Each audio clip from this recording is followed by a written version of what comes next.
Should have told you this in the back. I totally changed the entire end of my sermon, so just keep that on the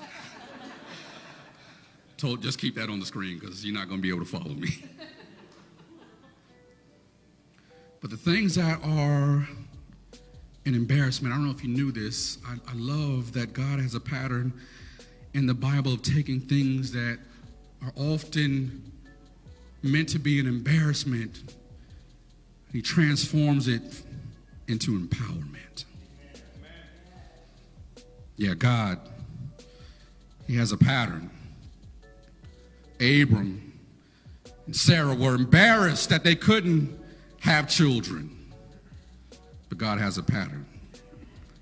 Moses was embarrassed that he had a speech disability, but God has a pattern. Rahab was embarrassed that she was a sex worker, but God has a pattern. Gideon was embarrassed that he was insecure, but God has a pattern. Samson was embarrassed that he fell in love with the wrong woman, but God, he has a pattern.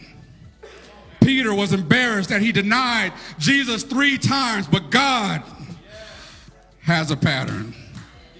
Matthew was embarrassed that he was a tax collector, but God has a pattern. I think I feel like preaching now. Saul was embarrassed that he was a terrorist, but God has a pattern.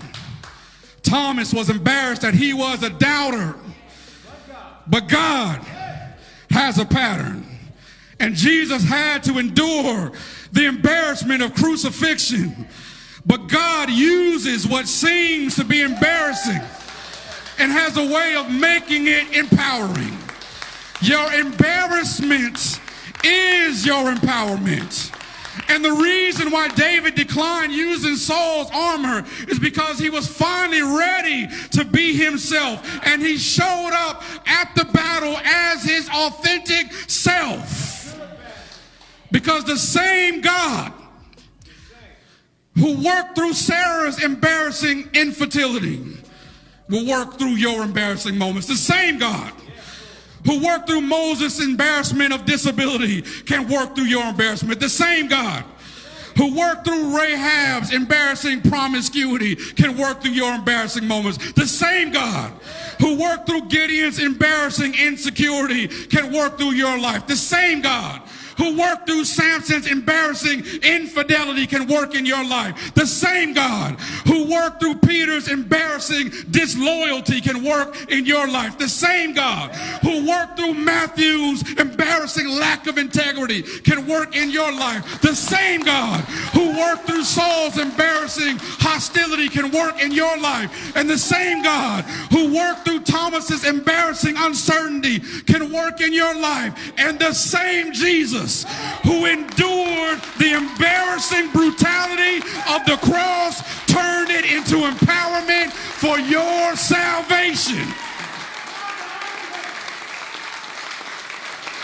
And God wants you to show up just as you are.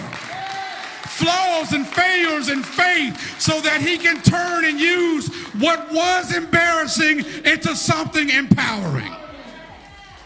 And David took on this giant because he finally felt free enough to talk about the bears and the lions that he had been battling in the background.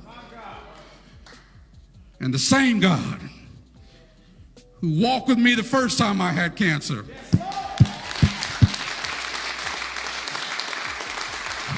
is the same God who is capable of doing it again. That's why I love when David wrote the 34th Psalm and said, I will bless the Lord at all times, and his praise shall continually be in my mouth. My soul will make his boast in the Lord, and the humble shall hear it and be glad. This is the part I like. Just slap your neighbor, high five, and say, oh, magnify the Lord with me, and let us exalt his name together.